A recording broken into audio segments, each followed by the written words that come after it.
back. WNST, Towson, Baltimore, and Baltimore Positive.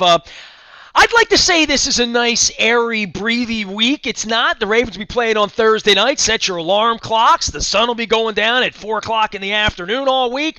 Luke is going to be running around Owings Mills in sort of weird time because these accelerated games make that happen. And we're going to be doing the Maryland Crab Cake Tour that I'm happily back on to judging crab cakes, and I just want to give a shout out to Alex Smith and the folks at Atlas because I brought the crab cake home and I started to open it up a little bit, and I saw the orange row, and I wondered why it was so delicious when I had half of it, and I brought half home, and I did that at Silver Spring Mining as well. And I always mean to put it on like a brioche bun at home, and I just fry it up with a beer. That's what I did. I did that Saturday before we went out with running around Fells Point with Eddie Lauer and Amicis and all that stuff. But the Maryland Crab Cake Tour has been awesome. This week it moves back to my stomping grounds. We'll be at Fadley's on Wednesday morning having some mac and cheese. We got some great guests coming to Fadley's as well. Looking forward to that. And then on Friday, Nick's Grandstand Grill. We're back out in Timonium. It's taken me a couple weeks to get out there and my back healing. I appreciate Tommy and Jim Rees and a whole bunch of other friends that are going to be joining us. Hopefully, Leonard Raskin will be joining us as well this week. And then we're with the mayor, Brandon Scott, on Wednesday at Coco's. Luke is trying to get this together. This is the weird week, right? This is the week none of the coaches like. They prepare for it for months. We've talked about Pernell McPhee and Jimmy Smith not getting a lot of snaps, right? That they may be a little more fresh. Nick Boyle, Watkins. I don't know where this is, but Luke, this is a good time to talk about all your coverage from Real Fresh, Real Fast, and our friends at Royal Farms. And big thanks to Ed Stronsky. If you see Ed or you see Frank Schilling, they ship me fresh Chicken Palooza shirts. Even though it's not Chicken Palooza, it's the shirt I choose to wear. And we won again. And Justin Tucker talked about my hair, which this, for Justin Tucker, I'm going to let it fly here in this segment, Luke. So there, have at it. It's not done up nice here. And I was accused. Somebody asked me if I was using curlers. I'm not. It's really not complicated like that. So you mean you didn't get a perm? No, man. It just came out of the box this way. It is amazing. The more I look at myself, the more I resemble my mother and father at 53. But the more that I look like when my hair gets long, I do look very sort of South American Indian from the hills. And I sort of have embraced it's not Native American, and I probably have to do a 23andMe or whatever it is, but I'm going to figure it out. But my South American's coming out as my hairs come out, and even Justin Tucker, he loves chicken, he loves the same coffee, it's almost like Bobby Jean, Justin Tucker and I, we like the same coffee, we like the same chicken. Maybe he'll grow his hair out, I don't know. Oh, what I think is, my question is how does it hold up with the humidity? Because I could see it if it puffed out a little more, you'd look a little bit like Troy Polamalu. I'm not gonna lie. Molecules. I've put that up. Here's the deal with it. It's a product issue and it's a moisture issue. So Gotcha. for me, and I have not. I had a mullet back in the 90s. I mean, you've met Brad Pennington. You're familiar with this. My dad had one, yeah. Messina, right? I mean, and this time around when it started to grow, I'm like, the real rock stars grew it long out of the top. Now it's getting heavier on the top, and it's weighted. And my wife's like, you need to get it cut. I'm like, I haven't gone out. I haven't tried to, make it look – and I don't have anything other than my fingers, product, and water. And a rubber band. That is the entire. And if I grew it here, it'd be like Lou Albano. Remember, he used to take the little rubber bands down in here. But that's it. So anybody wondering, and I don't get together with Justin Tucker. He ain't my phone, So I only see him when I see him in press conferences, and I don't think he knew my hair had grown because he had been taken aback by it, and so it was very nice. And I like his kicking as much as he liked my hair, and I think I pointed that out in the press conference, Luke. There you go. And Justin Tucker, and a nice head of hair. So if you get a compliment from him, I guess you're doing something right there. But well, he's half my age, dude. Yeah. Well, he's not quite. He's what? He's got to be. You know what I should do with about. Tucker, and this is seriously, I should challenge him to a sing-off. You know what I mean? We should have a battle of the bands. And I should put together some bands here, and we should do it for charity. He can pick the charity. I'll get Royal Farms to sponsor it. Let's go do it. That's what I say. We should, because I was out with Eddie Lauer on Saturday night, and we were ready to do some rock star stuff, but we have the mic sharing issue. right, in the era of COVID. So there's all of that going on. But we clean this up. I want to challenge Tucker to a sing-off. So there you have it, all right? There you I go. look like an Italian opera star, don't I? You do, but I'm guessing you're going to lose that one. I've heard him sing, so. Oh. Oh. Oh, it depends. I guess it would depend what genre you're I going to heard go. Brandon Williams sing too. I mean, dude, come on now. I'm ready. I watched a lot of White Shadow in the 70s. I did a lot of shower singing back in the 70s. So, hey, come on, man. Let's go. I'm ready. Tucker, whenever you're ready, bro. Challenge is on. Let's go. Real fresh, real fast. I got Royal Farms in this coal roofing mug. Let's do it, man. Anytime, anywhere in Fells Point. I'll bring Eddie Lauer. I'll bring Paulie. I'll recruit Seamer, John Allen. Let's go. We'll do U2 sets. We'll do it. Let's go. Whenever you want. I'm ready. Well, that sounds good. I'm feeling myself at 53. Tucker will kick the football better than me, but I'm ready to sing with him. If he wants to sing, let's go. When we'll leave it up to the people. We'll let the people vote. Well, there won't be any time this week because these guys have to get ready for a football game. I mean, it's amazing. I don't want distractions. Off season. This will be like Billick challenging me to run. I won that battle too, by the way. He had to write the check. but the turnaround is just. I mean, it's. I always think of this from a media perspective because that's what I do, and I'm thinking, okay, how much am I gonna write off of this game? Of course, we're doing radio, and then it's like, all right, it's on to Miami because. I mean, they're going to be getting on a plane, from the time they wake up Monday morning. I mean, they're going to be flying to Miami. What? Dude, Wednesday it's unfair. afternoon? Is this the point where I just get flippant today and just say this? They never should have done this. I mean, like just in general, and it's and I sort of weirdly look forward to these Thursday night games, and they're always terrible. And I don't expect this to be any less terrible. There have been some decent ones this year, though. There really have been. Now there have been some other dogs, but there have been some. I just don't think they're well played. Right, and I think the coaches try so hard. They've been planning for this, and they had to buy and all that. Everything's about trying to steal these two games, and they're halfway there. And they almost lost Sunday a couple times. Well, and I think, not to belabor the point too much about Sunday Night Football, but this is why I've been a proponent of adding an extra bye week because I feel like that would make things so much more doable if you wanted to have a Thursday night schedule that you could use one of the two bye weeks for each team to basically schedule your Thursday games without it being a physical, a real bear physically for these teams. I mean, just such a quick turnaround. That's a Players Association issue. If the players are willing to hang around and play an extra week and get an extra week of rest and write it in that we will never play a game on 4 days rest, including Thanksgiving. Because Thanksgiving used to be, if you drew that card, you felt good because you had the weekend off. But Thanksgiving was always, I mean, for the Lions and the Cowboys or whatever, sloggy, and that's what gave them this brilliant idea back in the day, right?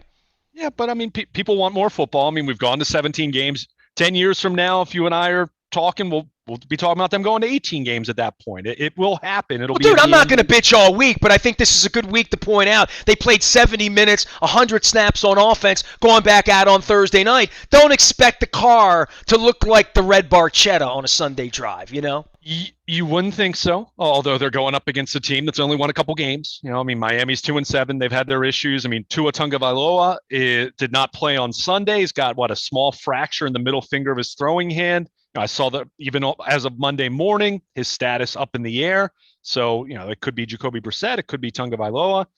I mean, the Dolphins were a team that there were actually no one was picking them to win the Super Bowl. Let's be very clear about that. But there were some people who, and I throw myself in this group, who looked at the rest of that roster and thought, all right, I kind of like what they have going on if Tua is the real deal. Now, he's been hurt. Of course, he missed multiple weeks, had the rib injury, but they've had their issues, and they haven't been very good on either side of the ball, but it is a short week. We've talked about the loss of Deshaun Elliott, what that means for their defense.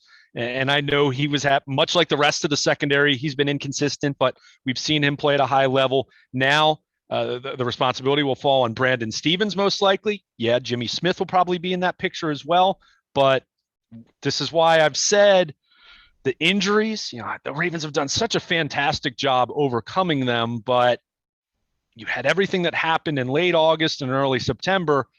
My point was, what really hurts is it's probably not just going to be those injuries. You're going to have some more over the course of the season because everyone does. I mean, no team is fully healthy at this point. We know that. I mean, that's just the reality. I mean, look at the Vikings. They played without Daniil Hunter. They played without Michael Pierce. They played without Patrick Peterson. They lost Bashad Breeland during the game. And oh yeah, Harrison Smith, their Pro Bowl safety, had COVID Sunday morning. Well, so these popping to them. late COVID, that's how I don't know how anybody bets on this stuff. You know what I mean? Like literally, like the Aaron Rodgers scenario last week, and whatever Lamar's vaccination status is. Is he vaccinated? This is probably a good time to ask. Is he vaccinated, inoculated, immunized? Do we even know, really? We don't, and I'll be honest, Nestor, I'm not speculating on someone's personal health. I have heard, and other people have said this, and I've heard conjecture, that he has, but if he's running around without a mask and not flying on separate planes, there's a standard that we learned last week that, much like the St. Louis Cardinals and the Miami Marlins in the beginning, and who was the team last year that was flying? One of the NFL teams last year was just breaking all the rules, right? The Denver, the Broncos, Sure. Well, the Saints got fined. The Ravens got fined. I mean, there's been some of that. I mean, I don't want to speak with. I've heard, but it really affected the Vikings. I mean, I guess my point, and it really affected the Packers. You know what I mean? Like quickly, it happened to the Vikings Sunday morning, right? Literally. Well, and this is why I've said, going back to last year. I mean, and this isn't to be insensitive about the health element of it and the pandemic element of it, but from a football standpoint, you treat it like any other injury. And hey, the Ravens have had players. It's rare, but I can recall, what was it? I mean, this 5-6 years ago at this point in time, Sharice Wright woke up on a Sunday morning with back spasms and ended up not playing. Wasn't on the injury report all week. COVID's part of, like, from a football planning standpoint, it can happen at any point. And look, guys have injuries that creep up all the time. Guys get hurt during pregame warmups sometimes. So, dude, I woke up sick as a dog last Friday and still haven't really figured out how or why. And that can happen any Sunday morning to any of these guys and cramping up or eating the wrong food, right? Literally. Yeah, right. I mean, COVID's not the first illness we've ever dealt with. I mean, guys get stomach bugs and all kinds of stuff. So, but hey, that's part of what you deal with. But I think for the Ravens, bringing it back to them specifically, we mentioned Deshaun Elliott, but it will be interesting on this short week. We already mentioned Jimmy Smith, Pernell McPhee. How much of that was game situation? How much of that was maybe you were trying to save them as much as you can? If you felt like, although someone would argue and say, well, that wasn't smart because you were down 2 scores in the second half, which would be a touche kind of moment. But so maybe it was a little more game oriented as far as packages they were using. But what does this look like? Sammy Watkins practiced last week on a limited basis. John Harbaugh had said he looked good. There were some national reports over the weekend that indicated it was a game time decision. I didn't see Sammy do a pregame workout. I think there was a sense there, I think, to be extra cautious. And look, Rashad Bateman's looked really good. Do they absolutely need Sammy Watkins right now? Yeah, you want to have him, and you're hoping you can have him in December and January because he's a veteran and he's played in some big games, was big in Kansas City Super Bowl run, but you want to try to keep him healthy. And we know that health was the big reason he was available to the Ravens on a 1-year deal. But you have him, Latavius Murray still not practicing. So you'd have to think with the walkthrough nature of this week, you don't practice at all this week. You have walkthroughs. So much of what you do, it's all mental preparation and physical recovery. I was going to say limp throughs in some cases. Yeah. It's play 98 snaps. Lamar played 98 snaps. Yeah. Well, I mean, and keep in mind, that's counting the nullified plays, penalties, things of that nature that don't count as a play in the box score per se. But when you look at in the history of Ravens football, how many times have they had 98 snaps?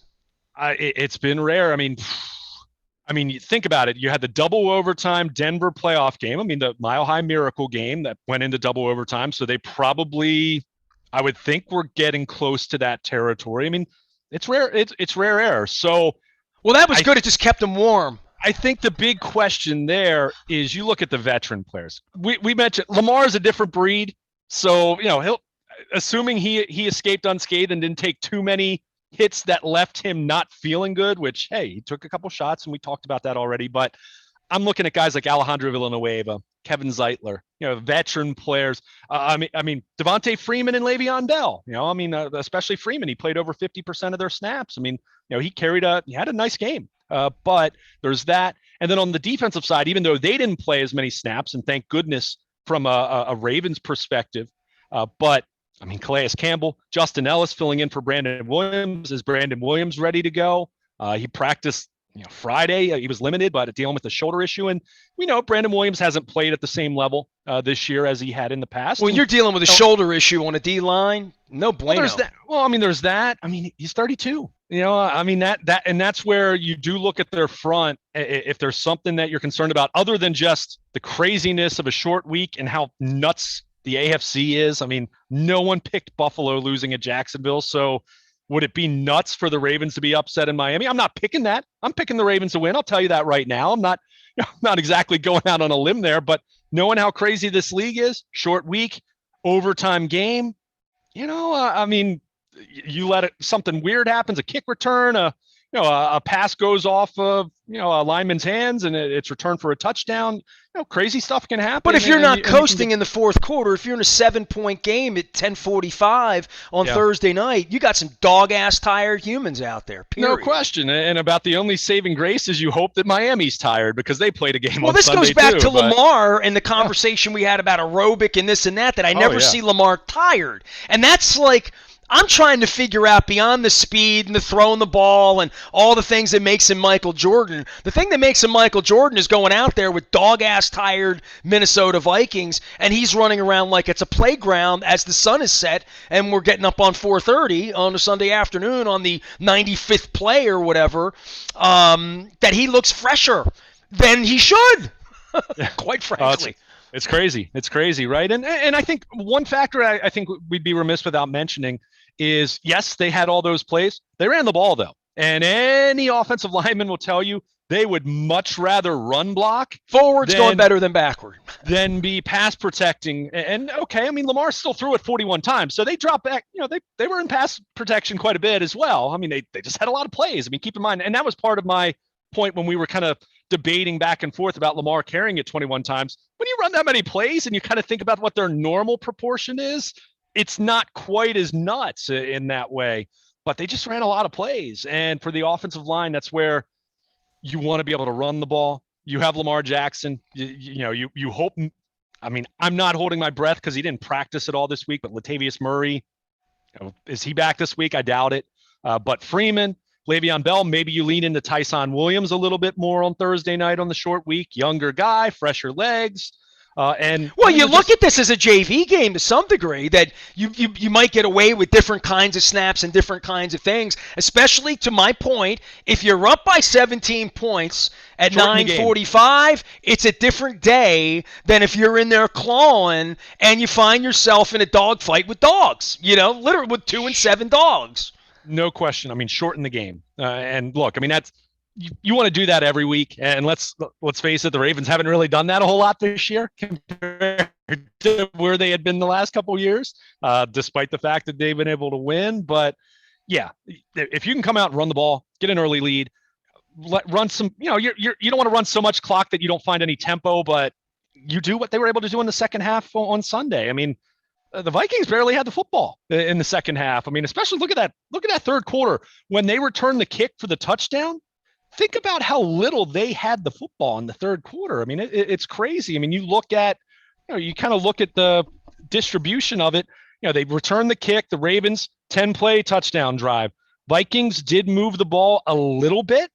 I emphasize a little bit because there are a bunch of penalties that were involved, but they punt it back to the Ravens, and then the Ravens had their 10-minute drive at that point. So it got to the point where there were 9 minutes to go, and they literally had one drive in the second half. I mean, that's just insane. Well, the game was long because the last 4 minutes of the first half took like 30 minutes. Yeah. It was crazy. The game had a pace about it, but the 4 minute drill, you know what I mean? That period of time, it got stickier at the end of the regulation as well. Yeah. I mean, but they were able to control the clock. And how did they do that? They ran the football. Now, Lamar made a lot of plays with his arm as well. So I don't want to make it seem that it was 2018 all over again, but they ran the football, and they ran the football well. And I think that's what was encouraging about this game. We talked a lot about the Chargers a couple weeks ago. I mean, just a terrible run defense. I mean, that is a terrible run defense. But the Vikings, statistically, when you kind of looked at their efficiency, yards per carry allowed, it wasn't great, but it had actually been pretty darn good since their first 3 or 4 games of the season. So it was encouraging. Now, how much of that had to do with some of the guys that were missing from their defense? I'm sure that had something to do with it, but the Ravens were missing guys. I mean, that's the league, right? I mean, you can say, I've gotten a couple comments from Ravens fans on Twitter, and they're perfectly fine comments, but they're all saying, "Can you imagine how great this team would be if they were healthy?" I mean, they're 6-2 right now. They could be 7-1. They could be 8-0. But I feel like saying, but that's the league. I mean, guys get hurt, and this has been a year where it's trended more for the Ravens, especially early in the season. But that's the way it works. No one's going to get through the year unscathed, and that's why you just hope.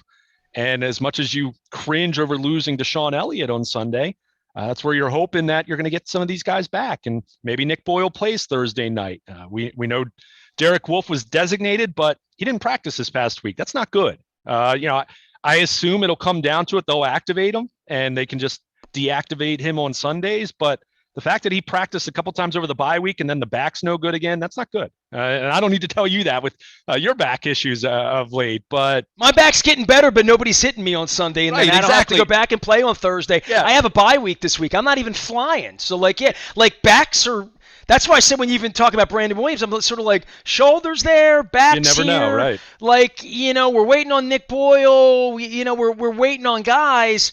At least we're not waiting on Elliott. We're not waiting on Peters. We're not waiting on Stanley. It is what it is. And to some degree, these other places, they're not waiting on Derrick Henry right now in Tennessee. And these other teams that are in the way and guys getting hurt.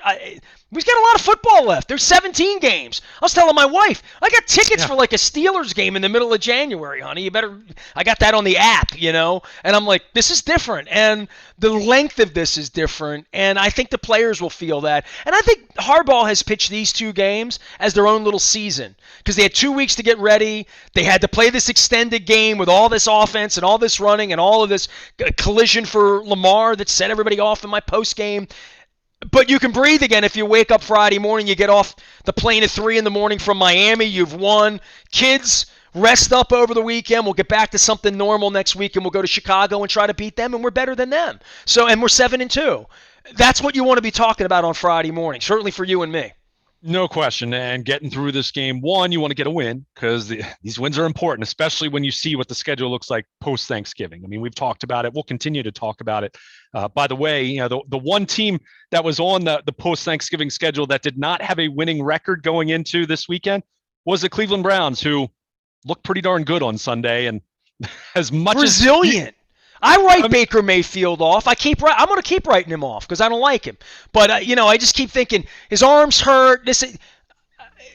Make him go away for a while for me. But I mean, what's crazy about that is the Beckham thing. I mean, was one of the dominating headlines of the week. Along with about 5 other crazy stories. I mean, crazy week in the NFL. But that point aside, it's almost uncanny. And you know me, Nestor, I'm not the guy that's just going to say things just for the sake of it. And it doesn't make any sense, statistically speaking. But it is uncanny to think how well the Browns played last year when Beckham went down with the season-ending knee injury.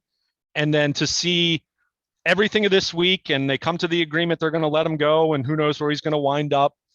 But they come out and they play a heck of a football game on the road against the Bengals. And I get it. It's the Bengals, and maybe, you look back 2 weeks ago, maybe that was a little more of an aberration than we thought. Maybe the Bengals aren't ready for prime time, although certainly not going to take the Ravens going there week 16 as a win that I would take for granted at this point. They're going to have to go play good football. But it just speaks to how crazy the league is. But the Browns, I mean, they're dealing with a lot of injuries. You mentioned Mayfield. I mean, they hadn't had Kareem Hunt. I mean, Nick Chubb's back now. I mean, that's obvious based on the way he ran the football. But their rookie middle linebacker who had played so well, and other guys they'd miss, missing some guys on their offensive line. I mean, they're 5-4, and I'm not saying that they're this big threat that the Ravens should be afraid of. My point is they're not going away, it would appear. So that's why these games I mentioned it coming out of the bye, how important it was for me, for these, in my opinion, to see the Ravens win these 3 games coming out of the bye week. Because, I mean, the Vikings, talented, but you saw firsthand, they're a team, they're the anti-Ravens from the standpoint of, you see the talent, but they find ways to lose rather than find ways to win. I mean, that's just kind of been their MO. That's why Mike Zimmer's probably not going to survive after this year. I think that's, what I've seen. The Vegas odds have put him like 1 or 2 in terms of, most likely coach next coach to be fired. So, that you have that, but at Miami, at Chicago, 2 teams that, they're trying to figure it out. I mean, Miami's, been very disappointing this year. The quarterback's been hurt. Bears are trying to figure it out with their coaching staff, with Justin Fields and Nagy and everyone unhappy there. But, I mean, the Ravens, they come out of this and they're, in a position where they're 8-2 going into Thanksgiving. Boy, it's sitting right there, not just to win the division, but to be right there with, I guess, Tennessee right now, I guess Buffalo, who knows who else is going to be vying for that number 1 seed. But yeah, everything's sitting right there if you take care of business these next couple of weeks. And as you mentioned, that Friday, if the Ravens can wake up Friday morning having escaped Miami with a win and no major injuries, yeah, you feel good about that, because you do get that little extra rest to kind of recalibrate and then get ready for a trip to Chicago. He is Luke Jones. He is Baltimore Luke. You can find him out on the Twitter and on the Instagram and on the Facebook place. He'll be out in Owings Mills for about 2 minutes and 2 seconds this week. All of it brought to you by our friends at Royal Farms. Real fresh, real fast. Big thanks to Ed and Frank for delivering some leftover Chicken Palooza shirts here for me and my friends. The Maryland Lottery is sponsoring our Crab Cake Tour. The Maryland Crab Cake Tour came to Silver Spring Mining in Perry Hall, but not White Marsh or Fullerton. We learned that with Rob Santoni and some other guests, Greg Landry, as well. Just had a fun time, and I'm going to catch up with Gary Rissling next time. Friday we were at the Chop Tank down in Fells Point, had great guests there. Patrick Sutton came by, my friend Merritt Dworkin, Ron and Gail Furman from Max's came by. Didn't get Eddie Lauer, but I did see him strum the guitar a little bit over the weekend. You can find all of that out at Baltimore Positive, all of it brought to you by the Maryland Lottery. Let yourself play. We're going to be playing on Wednesday at Fadley's, having a crab cake there in the morning. Don Moeller's going to be joining us back together again in the city twice this week, on Wednesday this week at Fadley's, and then we're going to be at Coco's with our mayor, Brandon Scott, next Wednesday, and then the usual Friday afternoon 2 to 5 stint going to the racetrack up in Timonium. We're going to be at Nick's Grandstand Grill. Tommy Chagoris is going to be showing me the world-famous Once Cross Street crab cake. So I'm going to have that with a beer on Friday afternoon. Jim Reed's going to join me from off at Kerman. So if you know Jim, come on out, say hello to him. And it's probably some other guests. Trying to get Leonard Raskin out this week from Raskin Global as well. A lot of our sponsors all coming together and visiting now on the Crab Cake Tour, including our friends from the Maryland Lottery. Let yourself play. I'm going to have some scratch-off soon for some of this stuff, too. 30th anniversary kicks off at the Beaumont on December the 9th. We're putting together an all-star team. Luke, I'll have you know, this will warm your sports heart. We're working on Tom McMillan. I know he used to dribble a little bit. Nice. So we're working on some guests and some politicians and some fun. And some great conversations, some wise conversations, the kind we have around here. Got some wise pumpkin cream ice cream. Oh my God, it was so good. Thanksgiving. I can't wait for the eggnog. I'm Nestor. We are WNST AM 1570, Towson, Baltimore, and we never stop talking. Baltimore, positive.